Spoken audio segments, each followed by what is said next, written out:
Alright, magandang hapon. So right now, pupunta tayo ng Better Living. Pupunta tayo sa isang detailing shop. Ito tayo nagpa-reserve na ako eh. By the way, welcome to Arit Moro. And please subscribe na rin if you're tuning in. So today, ang lakad natin, pupunta tayo sa Annex 35. Pupunta tayo sa isang detailing shop. Nakapagpa-reserve na ako doon ng reservation for a slot for today. And apparently, di ba nagpalit tayo ng color at nagpapintura tayo ng bagong fairings. So para mas maging ma-enhance yung kulay na pinag natin sa motor natin, magpapa-ceramic coating tayo ngayon, and for a very good price for today. Kaya tune in guys, this is Arit Moro.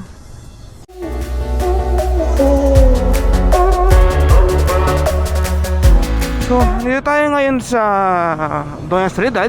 So, ang pinaka location ng detailing shop is the Red Supreme Premium. So, sa Annex 45 siya. So, binabagtas ko lang itong Doña Trinidad. Punta tayo rin. Nag-waste naman ako para makita natin yung pinaka-shop. Let's go. So, saan to? Hindi pa, doon pa. So, kaliwa rito sa Scorpio. Sa kabila pala, mali. Kamali ako ng ikot guys. Kabila. Dito. Ayun, dito pala.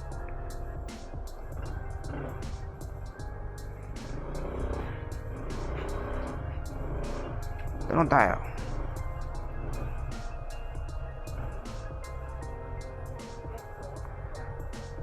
Oo. Ito. Red ceramic? Bali nung pinaripin niyo to, boss, naliabag na to. Hindi pa. Hindi pa. Bali boss, yung malilihan lang po namin dito. Yung mga Kaya, oo. kaya. Yung kaya lang. Oo, yung inner naman alam ko naman hindi na kaya yan eh. Pero pwede naman tanggalin to kung gusto nyo. Pero yung mga Yung mga sulok-sulok lang mahirap syempre.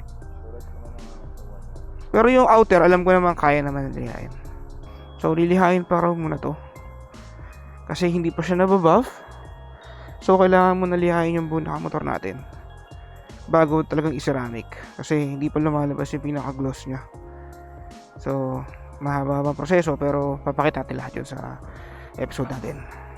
So tinetest pa namin kung hindi pa naliliha buff tong fairings natin. So pinapasadahan muna ng 3,000. Then hindi pwedeng i-ceramic agad pag hindi pa nababuff tong fairings from repaint. So okay naman, maganda yung top coat.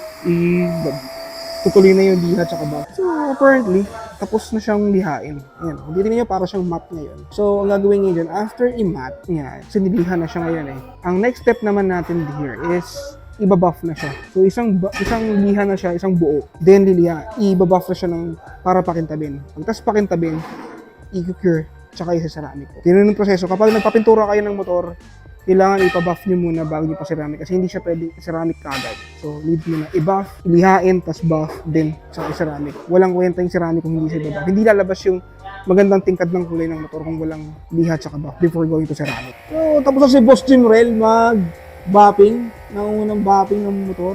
Niliha, tas buffing. Kita nyo naman lumabas na yung kulay, sobrang ganda. Pogi. Wala pa ceramic coating yan. Ayun, no? Panalo. Ganda ng pagkakano. So next stop, lilinisin na siya after niya finishing touch dun sa pagbabaw. Next stop naman, i-washing na yung motor tapos sa ceramic natin.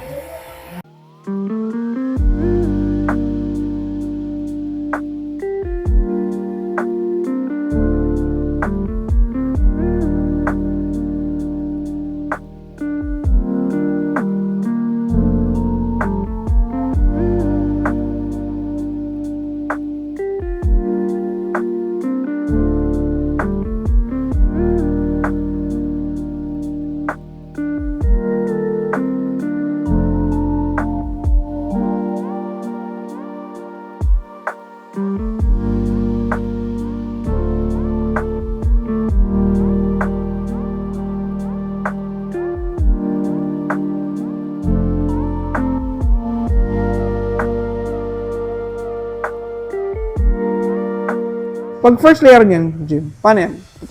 Patutuyin muna. ano sir? Saglit lang naman kasi pabilis lang tumatuyo eh. Pagkaikot, laman ugat pa dalawa. Ikot. Tapos pagka ikot ulit, tatlo ulit. Tatlo Ay, ulit. pangatlo na. Pangatlo na.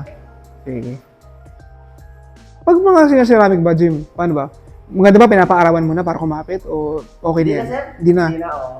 Hindi na kailangan kasi yung iba kasi, lit pa, may mga coating kasi na kailangan pang gamitin ng mga infrared. Mm. Yun yung, ano, kung gagamitan pa ng infrared, talaga patutuyuin yun. Mm. Pero ito okay na yan. Yan. Opo, okay. Ano lang naman ito, mabilis matuyo po kasi ang grabe.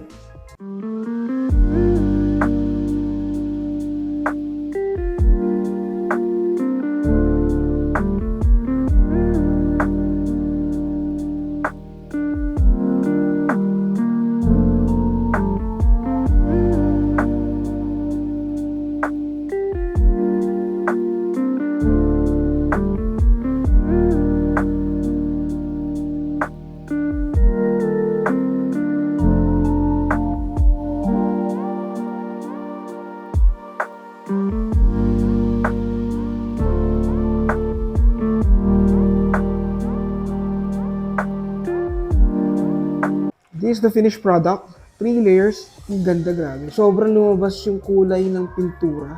Yung kulay ng ADV natin ngayon sobrang vibrant. Ang ganda. Hindi ganito kakinang to nung napinturahan. Kasi akala ko nung napinturahan to, all goods na eh. Pero right now, sobrang ganda na niya. After buffing, sanding, then ceramic coating, sobrang ganda na pinalabasan. Sobrang panalo guys dito sa Red One. Ceramic coating. Shoutout sa mga staff and service. Sobrang ganda ng pagkakagawa sa motor natin.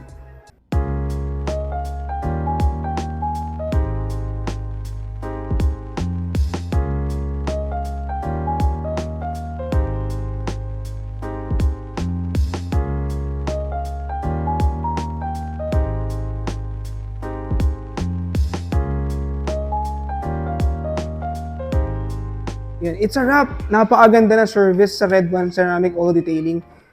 Thanks nga pala kay Earl, kay Boss Jim sa pag-a-assist sa akin sa pag-asikaso ng motor natin. Sobrang ganda ng kinalabasan. Initially, hindi ito yung itsura ng ADV 150 natin. Hindi pa lumilitaw yung ganito kagandang pintura. Pero ngayon, ang ganda. Nalagyan ng coat, na buff, na sanding. Sobrang ganda ng kinalabasan. Kaya, yun, shoutout to the team. Sobrang galing nila. Sobrang accommodating dito sa Red One. And very quality. If you want to get the prices and mag-inquire lang po kayo sa page nila.